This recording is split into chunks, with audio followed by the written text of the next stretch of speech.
Assalamualaikum warahmatullahi wabarakatuh. Selamat siang, salam sejahtera untuk kita semua.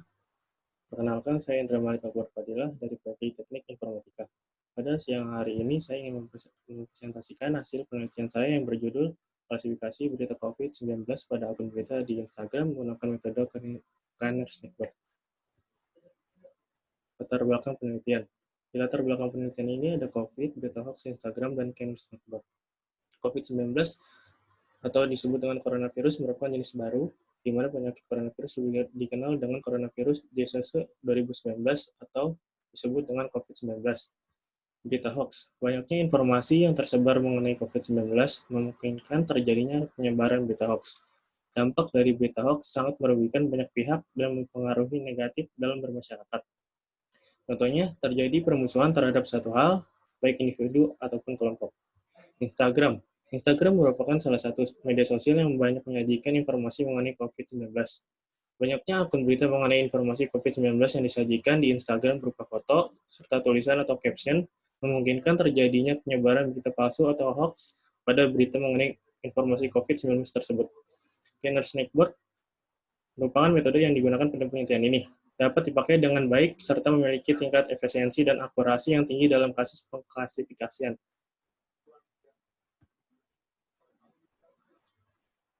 Rumusan masalah. Rumusan masalah pada penelitian ini ialah bagaimana mengklasifikasikan berita COVID-19 pada akun berita di Instagram menggunakan metode Cannes Network.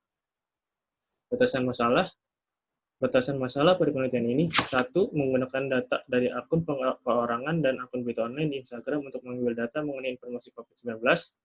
Kedua, ada 30 akun berita Instagram yang diidentifikasi.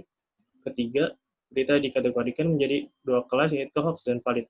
Yang keempat, penelitian ini menggunakan dataset berupa teks berbahasa Indonesia. Yang kelima, pada pre-processing teks, stemming tidak digunakan untuk meminimalisir terjadi kesalahpahaman dalam pengertian atau makna yang berita yang disajikan. Persiapan dataset. Persiapan dataset, data yang dipakai adalah data artikel atau berita dari akun news di Instagram atau akun berita di Instagram.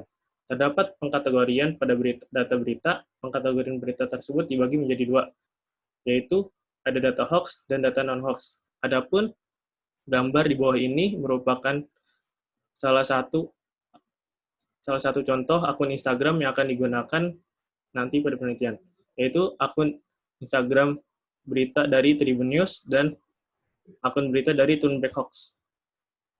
Reprocessing. Reprocessing merupakan persiapan data mentah yang nantinya akan dilakukan pemprosesan sesuai tahapan yang ada. Stemming pada tahapan ini tidak digunakan karena untuk meminimalisir terjadinya kesalahpahaman dalam pengertian atau makna yang dari berita yang disajikan. Adapun tahapan-tahapan pada pre-processing ialah 1. Cascading, kedua tokenisasi, yang ketiga filtering. Cascading. Cascading merupakan penyeragaman data menjadi satu standar. Maksudnya, penyeragaman pada kata yang terdapat huruf besar menjadi huruf kecil semua. Adapun contoh di sebelah kanan berikut, yaitu kalimat makan, huruf M-nya dan K-nya huruf besar, ada yang K-nya huruf besar, ada yang makan M-nya huruf besar, dan diseragamkan menjadi makan jadi huruf kecil semua atau lowercase. Tokenisasi. Tokenisasi merupakan sebuah proses di mana suatu teks akan dipisahkan menjadi per kata, disebut token. Di tahapan tokenisasi ini, ada tujuan untuk menghilangkan tanda baca dan simbol-simbol pada teks. Adapun dari teks-teks tersebut dijadikan menjadi token. Adapun contoh kalimat di bawah ini, terdapat 4 korban meninggal pada kebakaran rumah tersebut, dan dijadikan per kata terdapat korban meninggal pada kebakaran rumah tersebut. Tahapan filtering. Filtering merupakan dalam melakukan penyeleksian kata-kata penting. Dan di dalam filtering juga melakukan penghapusan stop word. Adapun contoh kalimat pada penelitian ini, para demonstran sedang meminta hak kepada presiden. Diharapkan kepada pihak kepolisian tidak bertindak kasar. Dan dilakukan filtering. menjadi kalimatnya demonstran meminta hak kepada presiden, harapkan pihak kepolisian tidak bertindak kasar.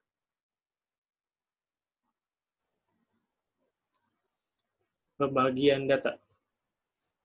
Adapun pembagian data pada penelitian ini ialah perbandingan pada pembagian dataset adalah 70% data latih dan 30% data uji dari 100 data, 50 data valid dan 50 data hoax. Adapun contoh penggambaran pembagian data tersebut.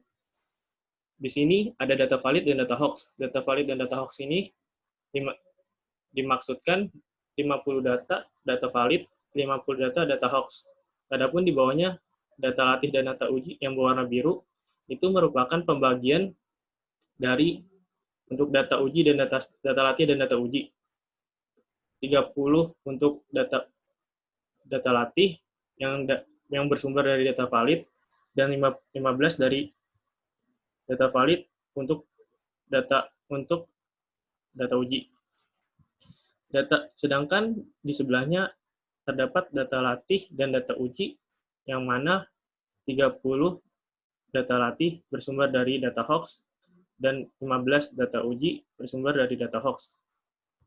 Adapun di bawahnya terdapat data latih berwarna biru dan berwarna hijau, itu merupakan 30 data latih bersumber dari data valid, 30 data latih bersumber dari data hoax, dan di sebelahnya ada data uji dan data uji berwarna biru dan data uji berwarna hijau. Di situ dimaksudkan 15 data uji dari data valid dan data uji dari data hoax. 15 data uji dari data hoax. Selanjutnya pelatihan data.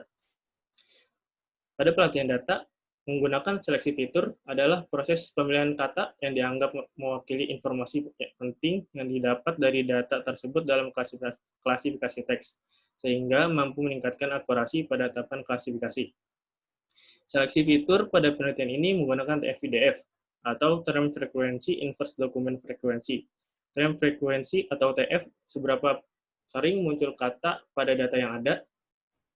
Inverse Document Frequency atau IDF, seberapa penting kata yang muncul. Adapun rumus yang terdapat pada pelatihan data tersebut ialah W sama dengan TF dikali IDF. Selanjutnya, Kanner Snakeboard merupakan metode yang digunakan pada penelitian ini. Kanner Snakeboard merupakan klasifikasi berdasarkan jarak kedekatan suatu data dengan data yang lain. Jauh ataupun dekatnya jarak bisa dihitung dengan salah satu besaran jarak yang telah ditentukan, yaitu jarak Euclidean, jarak Minkowski, dan jarak yang digunakan pada penelitian ini ialah jarak Euclidean, karena memiliki tingkat akurasi dan produktivitas yang tinggi dalam klasifikasi. Adapun rumus dari metode Kanner Snakeboard ialah D buka kurung X iki, X JQ tutup kurung sama dengan sigma N Q sama dengan 1 X IQ min X JQ tutup kurung dipangkatkan 2 tutup kurung. Adapun X IQ merupakan nilai I pada data latih, X JQ merupakan nilai I pada data uji, N merupakan batas jumlah banyak data, D buka kurung X IQ, X JQ sama dengan jarak antara data latih dan data uji atau jarak Euclidean. Selanjutnya, evaluasi model. Evaluasi model pada penelitian ini menggunakan confusion metric dilakukan untuk melihat keakuratan yang diberikan model dari tahapan pre-processing, seleksi fitur, dan klasifikasi teks. Precision berguna untuk pengukuran ketetapan dalam klasifikasi teks berita. Adapun rumus precision ialah precision data tergolong hoax terklasifikasi hoax per jumlah data terklasifikasi hoax.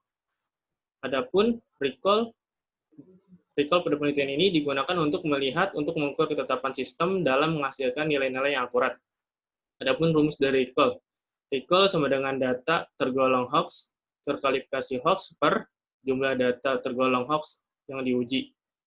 Adapun akurasi pada penelitian ini berguna untuk melihat seberapa akurat sistem dalam melakukan klasifikasi. Akurasi sama dengan jumlah data yang terklasifikasi sesuai atau benar per bagi jumlah data uji dikali 100%. Pengujian dan kesimpulan.